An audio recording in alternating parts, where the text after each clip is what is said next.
Video में class 12th biology पूरी किताब के हम 24 महत्वपूर्ण प्रश्न देखेंगे यहाँ पर। ठीक है, कल आपका पेपर है 29 फरवरी को 100% इसी में से आपको क्वेश्चन मिलेंगे। क्या देखेंगे, पूरी किताब के 24 महत्वपूर्ण प्रश्न। आपके कितने नंबर वाले क्वेश्चन होंगे ये भी तो पता होना चाहिए आपको। 2 नंबर वाले और 3 नंबर वाले और 5 नंबर वाले क्वेश्चन यहाँ पर। ठीक है, इनको 100% तैयार कर लें, इनको आप छोड़ नहीं सकते हैं। एक क्वेश्चन किस टाइप से मालूम है, जैसे एक क्वेश्चन आ गया 2019 में आया।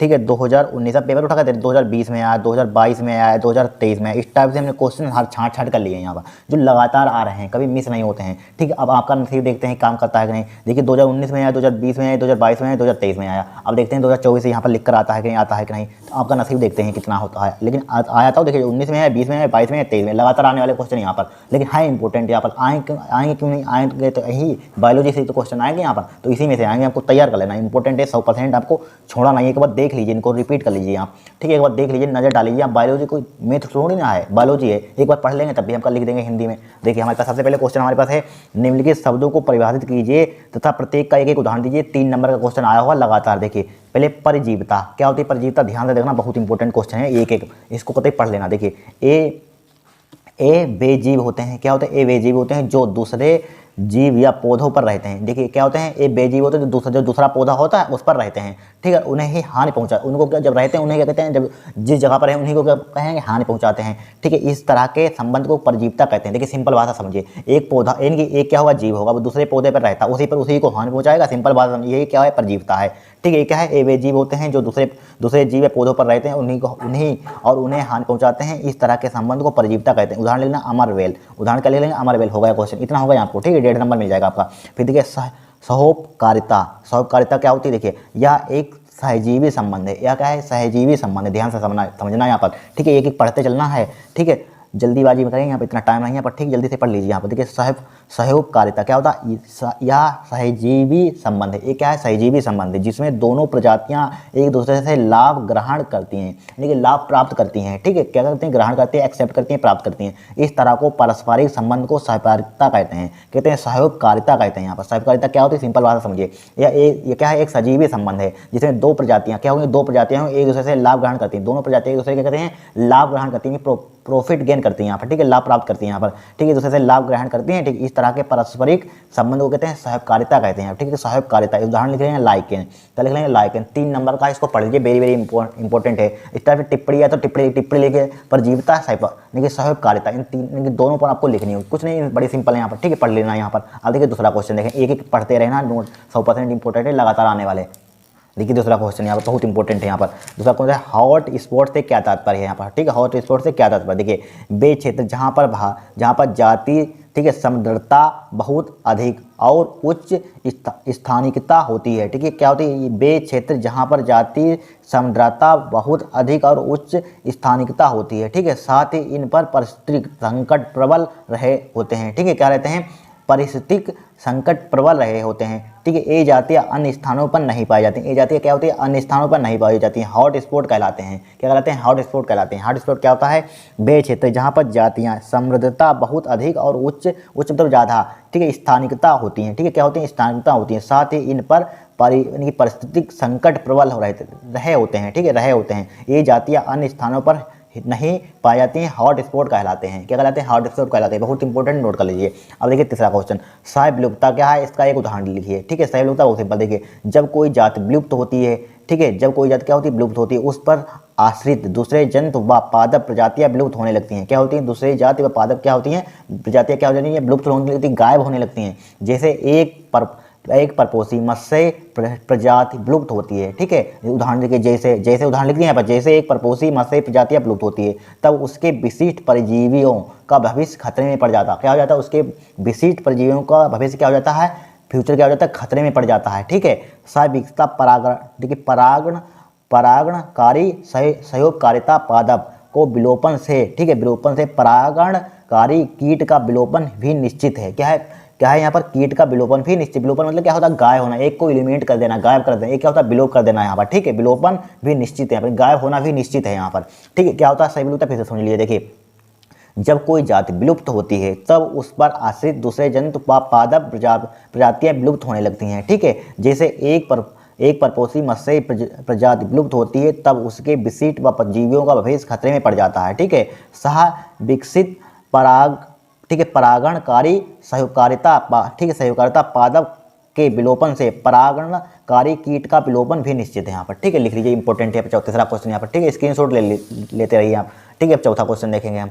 देखिए, ये 5 नंबर में क्वेश्चन पूछा जाएगा। कितने नंबर में पूछा जाएगा? 5 नंबर में। देखिए, आनुवांशिक कोड क्या है या किस प्रकार कार्य करता है? ठीक है, बहुत इंपॉर्टेंट है, ध्यान रखना। देखिए, क्या होता है आनुवांशिक कोड? आनुवांशिक कोड जीवन के प्रारंभिक समय में चली आ रही है, ठीक है, चली आ रही वह सार्वत्रिक कोडित सूचना है। क्या है? वह कोडित सूचना है। देखिए, क्या है? आनुवांशिक कोड जीवन के प्रारंभिक समय में चली आ रही वह सार्वत्रिक कोडित सूचना है जो सभी जीवों में आनुवांशिक सूचना के आधार पर, क्या जो सभी जीवों में आनुवांशिक सूचना के आधार पर प्रोटीन संश्लेषण को, ठीक है, विशिष्टीकृत रूप दे देता है। ठीक है, रूप दे देता है। ठीक है, इस आनुवांशिक भाषा में, ठीक है, इस आनुवांशिक भाषा में प्रत्येक संकेतांक, ठीक है, जिसे रिप्रेजेंट करते हैं संकेतांक या कोड वर्ड, ठीक है, कोड वर्ड 3 अक्षरों का बना त्रिक्यूट होता है। ठीक है, क्या होता है? त्रिक्यूट होता है जो mRNA के न्यूक्लियोटाइडों के प्रतीक AUGC को दर्शाता है, रिप्रेजेंट करता है। ठीक है, तथा किसी एक अमीनो अम्ल को, ठीक है, किसी एक अमीनो अम्ल को कूटित करता है। क्या करता है? कूटित करता है।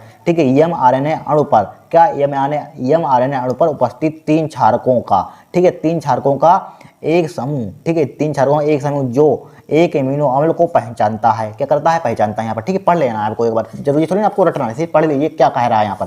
ठीक है, आनुवांशिक कोड कहलाता है। क्या कहलाता है? आनुवांशिक कोड कहलाता है यहाँ पर। ठीक है, फिर देखिए यहाँ पर आपको मेन यह पॉइंट कहाँ से लिखना है मालूम है? यहाँ से देखिए, जो mRNA के न्यूक्लियोटाइड के प्रतीक AUGC को दर्शाता है तथा किसी एक अमीनो, यहाँ से मेन पॉइंट आपको लिखना है, किसी एक अमीनो अम्ल को कूटित करता है mRNA अणु पर उपस्थित 3 क्षारकों का समूह जो एक अमीनो अम्ल को पहचानता, आनुवांशिक कोड कहलाता है। मेन पॉइंट आपको यह लिखना, फिर इधर उधर चल जाता है, कोई दिक्कत नहीं है। ठीक है, फिर देखिए कोड कहलाता है DNA व RNA में उपस्थित सूचनाओं, ठीक है, DNA व RNA में उपस्थित सूचनाओं का, ठीक है, पॉलीपेप्टाइड श्रृंखला, ठीक है, श्रृंखला के, ठीक है, रूप में प्रकटन एक जटिल व रोचक प्रक्रिया है। क्या है? जटिल रोचक प्रक्रिया है। ठीक है, किर्क ने बताया कि 3 क्षारकों का क्रम एक एमिनो अम्ल को कोड करता है। 3 क्षारकों का क्या होता है? एक क्रम होता है यहाँ पर। ठीक है, एक एमिनो अम्ल को क्या करता है? कोड करता है। ठीक है, एक विशेष आनुवांशिक कोड हमेशा एक निश्चित एमिनो अम्ल को ही कोड करता है। क्या करता है? एक निश्चित एमिनो अम्ल को ही कोड करता है। ठीक है, या दो से अधिक एमिनो अम्ल को, ठीक है, एमिनो अम्ल को, इसके आगे देखिए यहाँ पर लिखेंगे, ठीक है, एमिनो अम्ल को इसके आगे आप लिख लेंगे, एमिनो अम्ल को कोडित क्या करता है? कोडित नहीं करेगा। ठीक है, एमिनो को दो या अधिक एमिनो अम्ल को कोडित नहीं करेगा। इसके आगे लिख लेना यहाँ पर, क्या? एमिनो अम्ल को कोडित नहीं करेगा। ये क्वेश्चन हमारे 5 नंबर का हो जाएगा, बहुत इंपॉर्टेंट है, हर साल आता है, ध्यान रखना। ठीक है, हर साल आता है यहाँ पर। अब देखिए नेक्स्ट क्वेश्चन देखें, 5वां हम देखिए 5वां क्वेश्चन, शीत निष्क्रियता एवं ग्रीष्म निष्क्रियता में अंतर, बहुत इंपॉर्टेंट है। देखिए, इधर डालेंगे शीत निष्क्रियता हेडिंग, इधर डालेंगे ग्रीष्म निष्क्रियता हेडिंग। ठीक है, यह जीवों की लंबी शीत निद्रा है। ये क्या है? जीवों की शीत निद्रा, यह क्या? यह लंबी ग्रीष्म निद्रा की परिचायक है। ठीक है, ये क्या है? जीवों की लंबी शीत निद्रा है, यह लंबी ग्रीष्म निद्रा की परिचायक है। ठीक है, इधर लिख देंगे तापमान से बचाव हेतु या कम समय में पलायन है। ठीक है, इधर लिखेंगे बहुत ताप या शुष्कता, ठीक है, सोखना से बचाव हेतु समय में पलायन है यहाँ पर। ठीक है, यह बहुत अधिक ताप या शुष्कता से बचाव हेतु समय से क्या है? पलायन है। इसमें लिख देंगे यह प्रसुप्तावस्था में, ठीक है, अपापचायी, ठीक है, अपापचायी क्रिया मंद हो जाती है। ठीक है, रुक जाती है एक प्रकार की।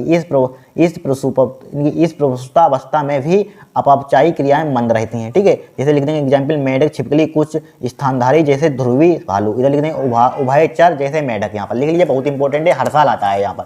ठीक है, अब छठा क्वेश्चन देखेंगे हम यहाँ। अब देखिए छठा क्वेश्चन, जैव विविधता की परिभाषा लिखिए, बहुत इंपॉर्टेंट है, यहाँ पर शॉर्ट फॉर्म में पूछी जाएगी। ठीक है, 100% हर साल आती है। देखिए, जैव विविधता का अर्थ है किसी भौगोलिक क्षेत्र में कुल प्रजातियां, ठीक है, कुल प्रजातियां तथा कुल पारिस्थितिक तंत्रों को मिलाकर हम जैव विविधता कहते हैं। यहाँ पर क्या होती है? जैव विविधता। जैव विविधता अर्थ है किसी भौगोलिक क्षेत्र में कुल प्रजातियां तथा कुल पारिस्थितिक तंत्रों को मिलाकर हम जैव विविधता कहते हैं यहाँ पर। ठीक है, बहुत इंपॉर्टेंट है। उसमें से सबसे इंपॉर्टेंट जो 2024 में लिख लीजिए, कल छपा हुआ है क्वेश्चन यहाँ पर।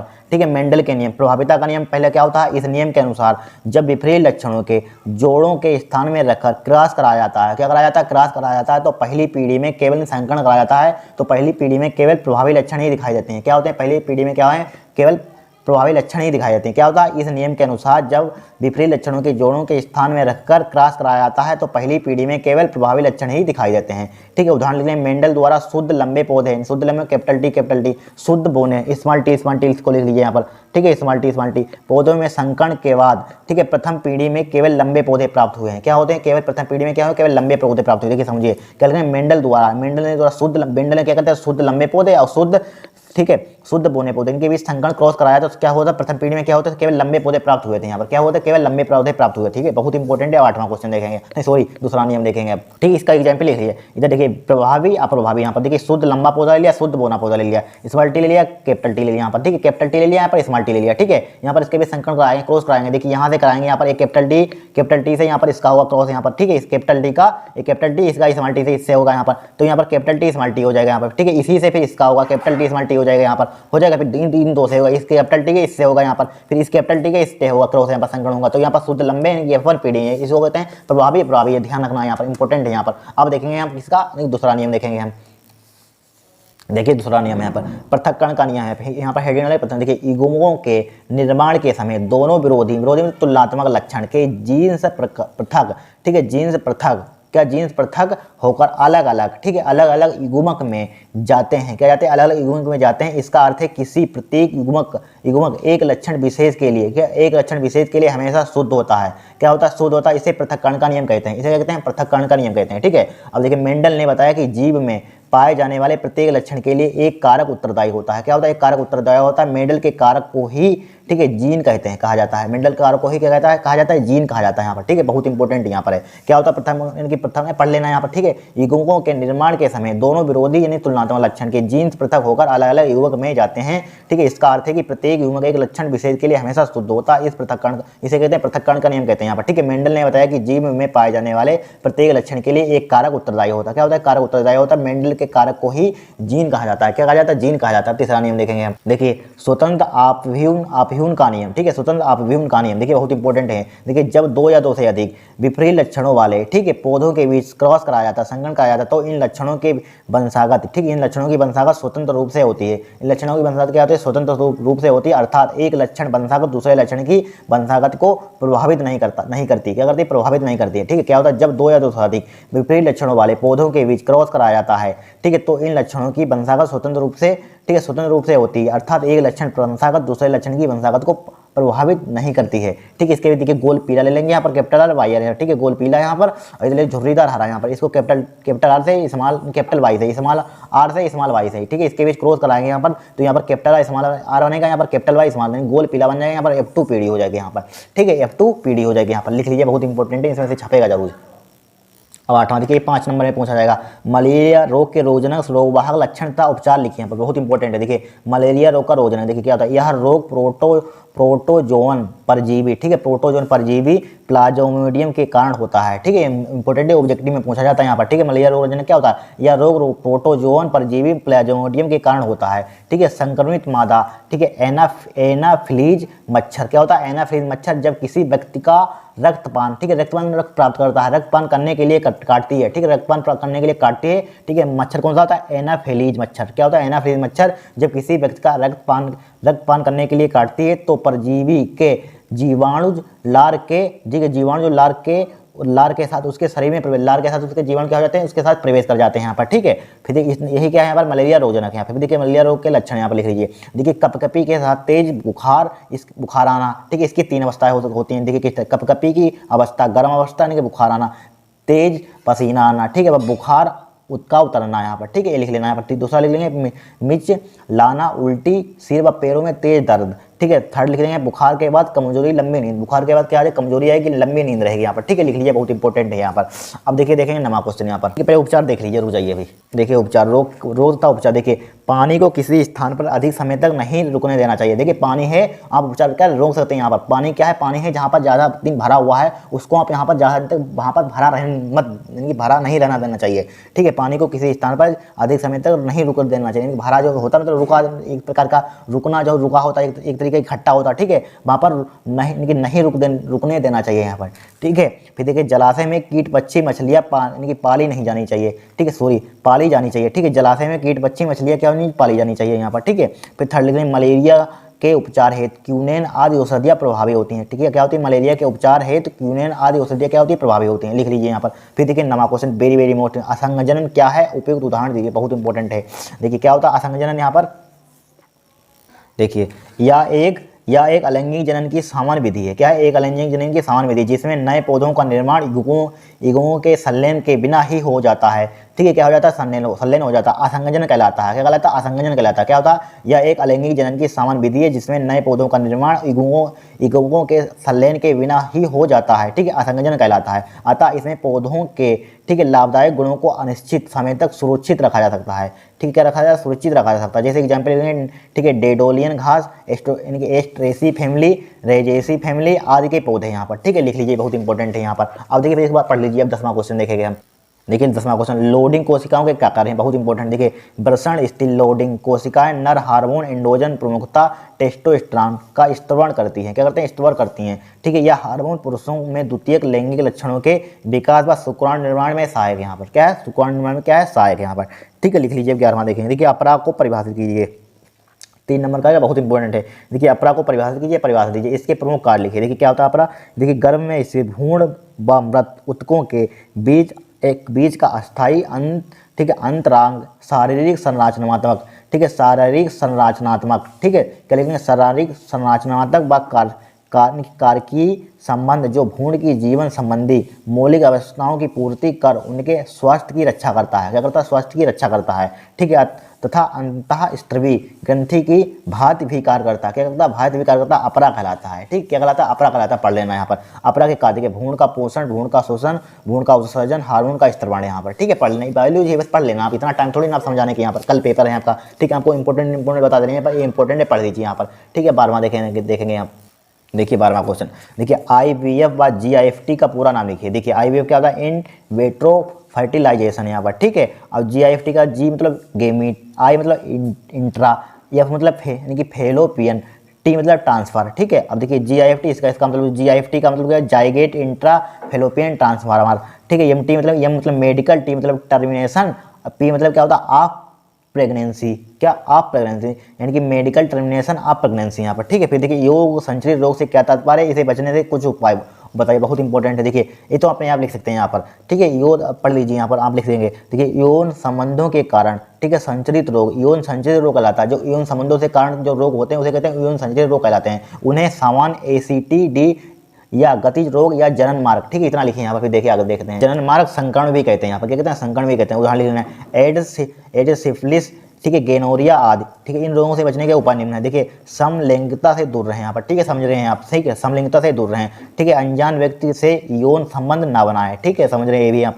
ठीक है, वेश्यावृत्ति से दूर रहें। कह रहे हैं वेश्यावृत्ति से दूर रहें। रोग की आशंका होने पर तुरंत योग चिकित्सक से संपर्क करें। ठीक है, पूरा इलाज कराएं यहाँ पर। ठीक है, डॉक्टर से दिखाएं। अगर आपको कोई शिकायत है तुरंत आप उसका इलाज करा सकते हैं यहाँ पर। फिर देखिए टर्नल संलक्षण वाले व्यक्तियों में कुल कितने गुणसूत्र होते हैं? 15, बहुत इंपॉर्टेंट। देखिए 23वें जोड़ी गुणसूत्र, 23वें जोड़ी गुणसूत्र या लिंग गुणसूत्र के मोनोसोमिका होने के कारण 45 यहाँ पर 24+X गुणसूत्र होते हैं यहाँ पर। इस टाइप से आपको लिख देना, बहुत इंपॉर्टेंट क्वेश्चन है यहाँ पर। ठीक है, अब देखिए 16वां क्वेश्चन देखेंगे यहाँ पर हम। देखिए DNA और RNA में अंतर लिखे। देखिए DNA क्या होता है, RNA क्या होता है? देखिए यह 2 पॉलीन्यूक्लियोटाइड श्रृंखलाओं से बना होता है। किससे बना होता है? 2 पॉलीन्यूक्लियोटाइड श्रृंखलाओं से बना होता है, या एक पॉलीन्यूक्लियोटाइड श्रृंखला से बना होता है। ठीक है, 2 या 1। ठीक है, फिर देखिए यहाँ पर इसमें डीएक्सी राइबो शर्करा पाई जाती है, इसमें राइबो शर्करा पाई जाती है। ठीक है, यह अधिक स्थायी होता है या अपेक्षाकृत कम स्थायी होता है। ठीक है, इसमें थायमिन क्षार उपस्थित होता है, इसमें यूरेसिल क्षार उपस्थित होता है। क्या होता है? यूरेसिल क्षार उपस्थित होता है। 5वां DNA लंबे समय तक क्रियाशील रहते हैं, RNA कम समय तक क्रियाशील रहते हैं यहाँ पर। ठीक है, ये लंबे समय तक क्रियाशील रहते हैं, ये कहते हैं कम समय तक क्रियाशील रहते हैं। नंबर 6 लिखिए, DNA द्विकुंडलित होता है या आकुंडलित होता है। DNA क्या होता है? द्विकुंडलित होता है, क्या होता है? आकुंडलित होता है यहाँ पर। ठीक है, लिख लीजिए, बहुत इंपॉर्टेंट, पढ़ लीजिए यहाँ पर। हर साल आता है क्वेश्चन, ध्यान रखना। 17वां देखेंगे हम। अब देखिए 17वां क्वेश्चन, सक्रिय और निष्क्रिय प्रतीक्षा में अंतर लिखिए। बहुत इंपॉर्टेंट है। सक्रिय प्रतीक्षा इधर डालेंगे हेडिंग, इधर डालेंगे निष्क्रिय प्रतीक्षा। देखिए यह पूरे जीवन कार्य करती है, ये करती है पूरे जीवन कार्य करती है। इसका प्रभाव कुछ समय के लिए होता है। इसका प्रभाव क्या होता है? कुछ समय के लिए होता है। इधर डालेंगे इस प्रकार की प्रतीक्षा के विकसित होने में समय लगता है। ठीक है, इसमें क्या होता है? इस प्रकार की प्रतीक्षा में विकसित होने में क्या लगता है? समय लगता है। इसमें क्या होता है? तैयार एंटीबॉडीज प्राप्त करने के कारण, ठीक है निष्क्रिय प्रतीक्षा तुरंत प्रभाव दिखाई, ठीक है दिखाई देती है यहाँ पर। ठीक है, दिखती लिख सकते हैं यहाँ पर। ठीक है, तुरंत प्रभाव दिखती है यहाँ पर, दिखती लिखना तब भी चल जाएगा यहाँ पर। ठीक है, इधर लिखिए, यह प्रतीक्षा धीमी होती है। ठीक है, इसमें प्रभावशाली अनुक्रिया प्रदर्शित होने ठीक है होने अधिक समय लगता है। इसमें क्या? यह प्रतीक्षा तुरंत प्रभाव दिखती है। ठीक है, तुरंत प्रभाव क्या होती है? दिखती है। ठीक है, चौथा यह निरावध, ठीक है, या हानि रहित प्रतिरक्षा सक्रिय है, या अन्य जीवों से एंटीबॉडीज प्राप्त की जाती है, अतः कभी कभार प्रतिक्रिया हो सकती है। क्या होती है? कभी कभी प्रतिक्रिया हो सकती है। बहुत इंपॉर्टेंट है, हर साल आता है, यहाँ पर नोट कर लिए, पढ़ लेना एक बार। ठीक है, अब 18वां क्वेश्चन देखेंगे हम। देखिए, यानी कि अनुनिमिलय, ठीक है, देखिए अनुनिमी, या पढ़ सकते हैं अनुनिमिलय, ठीक है, परागणी पुरुषों में परागण के प्रकार को स्पष्ट कीजिए। देखिए अनुनिमिलय परागण, ठीक है, परागणी या निर्मिलित, ठीक है, या निम्नलिखित पुष्प कभी ना खिलने वाले, ठीक है, द्विलिंगी पुष्प होते हैं। क्या होते हैं? ये द्विलिंगी पुष्प होते हैं। इनके परागोत्स व प्रतिगांग एक दूसरे के निकट स्थित होते हैं। क्या होता है? एक दूसरे के निकट स्थित होते हैं। ये सदैव बंद रहते हैं। क्या रहते हैं? क्लोज रहते हैं। ठीक है, इसमें सदैव सुपरागण होता है। क्या होता है? इसमें सदैव सुपरागण। इसे निम्नलिता कहते हैं। क्या कहते हैं? इसे निम्नलिता कहते हैं। उदाहरण लेने कनकोआ कोमेलिना, ठीक है, इसी को कहते हैं कोमेलिना भी कहते हैं। इंपॉर्टेंट है, पढ़ लेना यहाँ पर। फिर देखिए परागोस के परागण किससे भोजन प्राप्त करते हैं। ठीक है, 20वां देखिए परागोस के परागण किससे भोजन प्राप्त करते हैं। लिखिए लघु बीजाणु, ठीक है, धनी की सबसे भीतर परत टेपेटम कहलाती है। क्या कहलाती है? टेपेटम कहलाती है। इस परत की कोशिकाएं विकसित होते, ठीक है, होते परागणों को पोषण प्रदान करती हैं। क्या करती है? पोषण प्रदान करती हैं। यह परागणों के ब्राही चोल के निर्माण में काफी सहायता करती हैं। क्या करती हैं? ब्राही चोल के निर्माण में भी क्या करती हैं? सहायता करती हैं यहाँ पर। ठीक है, क्या होता है? लघु बीजाणु धनी की सबसे भीतर परत, ठीक है, टेपेटम कहलाती है। ठीक है, इस परत को कोशिकाएं विकसित होते परागणों को पोषण प्रदान करती हैं। ठीक है, या परागणों के बाह्य चोल के निर्माण में भी सहायता करती है यहाँ पर। ठीक है, इंपॉर्टेंट है, लिख लीजिए यहाँ पर। अब देखिए 20वां क्वेश्चन देखेंगे हम। देखिए यानी कि भ्रूणपोष केंद्रक का निर्माण कैसे होता है, इसमें उपस्थित गुणसूत्रों की संख्या कितनी होती है। देखिए भ्रूणपोष की दो ध्रुवीय कोशिकाओं के मिलने से, ठीक है, द्वितीय केंद्रक बनता है। क्या बनता है? द्वितीय केंद्रक बनता है। द्वितीय केंद्रक नर युग्म से संलयन द्वारा भ्रूणपोष केंद्रक का निर्माण करता है। क्या करता है? भ्रूणपोष केंद्रक का करता है, निर्माण करता है। इस प्रक्रिया को त्रिसंलयन कहते हैं। इस प्रक्रिया को त्रिसंलयन कहते हैं। उसके फलस्वरूप बने प्राथमिक भ्रूणपोष केंद्रक में गुणसूत्रों के साथ त्रिगुणित होती है। इसके तीन अक्षर रिप्रेजेंट करते हैं यहाँ पर होती है। ठीक है, क्या होता है? भ्रूणपोष बहुत इंपॉर्टेंट है। ठीक है, भ्रूणपोष की दो ध्रुवीय कोशिकाओं के मिलने से द्वितीय केंद्रक बनता है। ठीक है, द्वितीय केंद्रक नर युग्म से संलयन द्वारा भ्रूणपोष केंद्रक का निर्माण करता है। इस प्रक्रिया से त्रिसंलयन कहते हैं। इसके फलस्वरूप बने प्राथमिक भ्रूणपोष केंद्रक में गुणसूत्रों की संख्या त्रिगुणित होती है। ठीक है, लिख लीजिए यहाँ पर। अब 21वां क्वेश्चन देखेंगे हम। देखिए 21वां आसंग, ठीक है, आसंग जनन, ठीक है, इसी को कहते हैं एम्पोमेक्सिस। क्या है? उदाहरण भी दीजिए। देखिए आसंजन क्या होता है? बिना निषेचन बीज निर्माण की, ठीक है, क्या होता है? बिना निषेचन बीज निर्माण की प्रक्रिया आसंजन कहलाती है। क्या कहलाती है? आसंजन कहलाती है। ठीक है, इस प्रक्रिया में लैंगिक जनन को प्रतिस्थापित कर दिया गया है। इस प्रक्रिया में लैंगिक जनन को क्या कर दिया? प्रतिस्थापित कर दिया गया है। ठीक है, आसंजन से उत्पन्न, ठीक है, पादप आसंजनिक कहलाते हैं। क्या कहलाते हैं? आसंजनिक कहलाते हैं। ठीक है, इन पौधों के जीवन चक्र में, क्या इन पौधों के जीवन चक्र में युग्मक संलयन अथवा अर्धसूत्री विभाजन नहीं होता है। क्या होता है? अर्धसूत्री विभाजन नहीं होता है। इसकी खोज, ठीक है, विंकलर ने की थी। इसकी खोज किसने की थी? विंकलर ने की थी। उदाहरण लिख लें। ठीक है, डेडोलियन घास, एस्टरेसी फैमिली, रेजियोसी फैमिली आदि के पौधे यहाँ पर। ठीक है, आज के पौधे बहुत इंपॉर्टेंट है, लिख लीजिए यहाँ पर। कुछ है नहीं यहाँ पर। अब 22वां क्वेश्चन देखेंगे हम। ठीक है, 5 नंबर में पूछा जाएगा क्वेश्चन। ठीक है, बहुभ्रूणता पर टिप्पणी लिखिए यहाँ पर। देखिए बहुभ्रूणता क्या होती है। देखिए ल्यूवेनहॉक ने सर्वप्रथम इसका अध्ययन किया था। क्या कहता है? सर्वप्रथम इसका अध्ययन किया था। सामान्यतः एक बीज में एक भ्रूण मिलता है। क्या बनता है? एक बीज में एक भ्रूण मिलता है, परंतु कुछ आवृत बीजियों तथा अनवरत बीजों में बीज के अंदर एक से अधिक भ्रूण का पाया जाना बहुभ्रूणता कहलाती है। क्या कहलाती है? बहुभ्रूणता कहलाती है। फिर क्या होता है बहुभ्रूणता? ल्यूवेनहॉक ने सर्वप्रथम इसका अध्ययन किया था। सामान्यतः एक बीज में एक भ्रूण मिलता है, परंतु कुछ आवृत बीजों तथा आवृत बीजों के बीज के अंदर एक से अधिक भ्रूण पाया जाना बहुभ्रूणता कहलाती है। ठीक है, बहुभ्रूणता देखिए निम्नलिखित प्रकार की होती है। क्या होती है? सरल बहुभ्रूणता, बीजांड में एक से अधिक भ्रूण कोश की उपस्थिति से बनी बहुभ्रूणता सरल बहुभ्रूणता कहलाती है। क्या कहलाती है? सरल बहुभ्रूणता कहलाती है, जैसे सरसों में। ठीक है, क्या है? सरसों में। अब जैसे मिश्रित बहुभ्रूणता, देखिए अंड कोशिका के अतिरिक्त किसी अन्य कोशिका के निषेचन के कारण हुई बहुभ्रूणता मिश्रित या बहुभ्रूणता कहलाती है। क्या होती है? अंड कोशिका के अतिरिक्त, ठीक है, किसी अन्य कोशिका के निषेचन के कारण हुई बहुभ्रूणता क्या है? मिश्रित या बहुभ्रूणता कहलाती है। उदाहरण लिखना एलियम। ठीक है, एलियम बहुत इंपॉर्टेंट है। अब देखिए इसके आगे नेक्स्ट पार्ट। ठीक है, विदलन। देखिए विदलन बहुभ्रूणता यहाँ पर। देखिए युग्मनज, ठीक है, अथवा भ्रूणी, ठीक है, कोशिकाओं के दो या अधिक भागों में बंट जाने व प्रत्येक भाग के पूर्ण भ्रूण के रूप में विकसित हो जाने से उत्पन्न स्थिति विदलन या बहुभ्रूणता कहलाती है, जैसे कूंदनी। ठीक है, चौथा यहाँ पर लिख दिया यहाँ पर। ठीक है, 5 नंबर में पूछा, ध्यान बहुत इंपॉर्टेंट। कभी कभी भ्रूण कोश के बाहर स्थित कुछ द्विगुणित कोशिकाएं बिना निषेचन के ही भ्रूण का निर्माण कर देती हैं। क्या करती है? भ्रूण का निर्माण कर देती है। इसमें अपस्थानिक भ्रूणता कहते हैं, जैसे नींबू संतरा। ठीक है, ये भी से नींबू संतरा लिख लीजिए, बहुत इंपॉर्टेंट है यहाँ पर।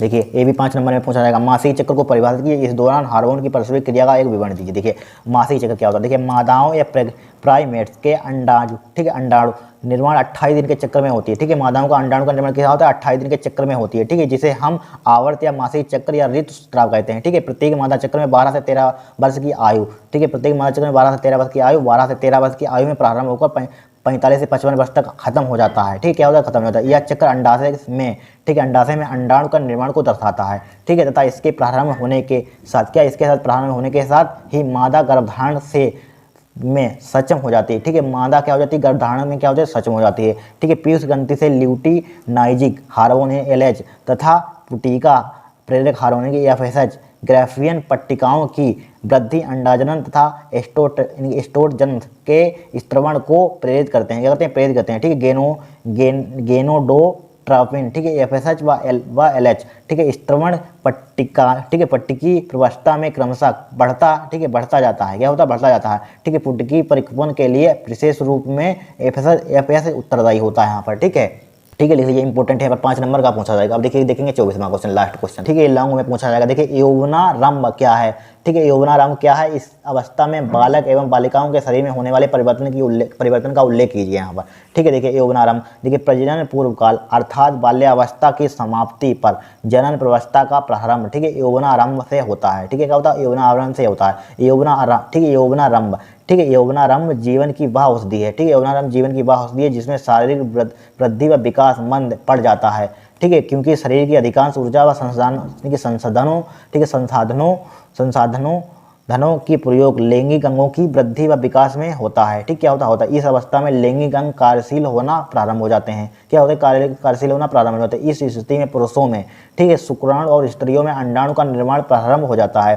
ठीक है। नर क्या होता है, नर मानव क्या होता है, बालक में यौवनारंभ 13 से, बालक में क्या होता है 13 से 16 वर्ष की आयु में होता है, ठीक है। वृषण में स्त्रीविद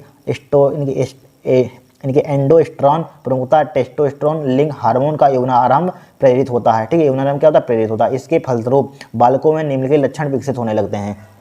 देखिए, बालकों में क्या होता है, देखिए, पुरुष की आवाज़ क्या हो जाती है, भारी हो जाती है, ठीक है। क्या हो जाती है, भारी हो जाएगी, आप देखें, ठीक है। पुरुष की दाढ़ी मूंछ क्या हो जाती है, निकल आती है, ठीक है। शुक्राणु का निर्माण प्रारंभ हो जाता है, ठीक है। सब मालूम है आपको। देखिए, बालिकाओं में यौवनारंभ 12 से 13 वर्ष की, बालिकाओं में क्या होता है, 12 से 13 वर्ष की आयु में होता है, ठीक है। एस्ट्रोजन तथा FSH हार्मोन यौवनारंभ को प्रेरित करते हैं यहाँ पर, ठीक है, कहते हैं प्रेरित करते हैं। बालिकाओं में निम्नलिखित परिवर्तन होता है यहाँ पर, ठीक है। क्या होता है, निम्नलिखित परिवर्तन होता है, ठीक है। अर्ताभ चक्र का प्रारंभ श्रोणी, ठीक है, मेखला का फैलकर, ठीक है। अर्ताभ चक्र की इसका देखिए, अर्ताभ चक्र का प्रारंभ श्रोणी मेखला का फैलकर चौड़ी होना, ठीक है। इनकी स्वर तीव्र एवं मधुर होना, इनकी स्वर तीव्र व मधुर होना, इनकी आवाज़ क्या हो जाती है, हमारे पास एक तीव्र हो जाती है, मधुर हो जाती है, ठीक है, ठीक है। इन 24 क्वेश्चनों को रट लेना है यहाँ पर। क्या है, 5 नंबर वाले हैं, 100% इसी में से आपके क्वेश्चन आएंगे यहाँ पर। इसको छोड़ना ना हो तो एक बार पढ़ लीजिए, देख लीजिए, ठीक है। मिलता जुलता आपका लिख देंगे तब भी आपका काम हो जाएगा यहाँ पर, ठीक है। एक बार पढ़ लीजिए, आपका लिखा होना चाहिए, कॉन्सेप्ट पे होना चाहिए, इधर तो हो जाए लाइन, कोई दिक्कत नहीं यहाँ पर। इनको 100% तैयार करना, इनको छोड़ नहीं सकते यहाँ पर, ठीक है। हर साल आने वाले हैं। आज के लिए इतना ही। अगर आपको वीडियो पसंद आई हो तो चैनल को सब्सक्राइब करना, वीडियो को लाइक करना। इनको बहुत मेहनत लगी ढूंढने में, लिखने में,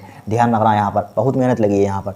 इनको तैयार कर लेना अच्छे से यहाँ पर, ठीक है। अगर चैनल पर नए हैं आप तो सब्सक्राइब जरूर कर देना।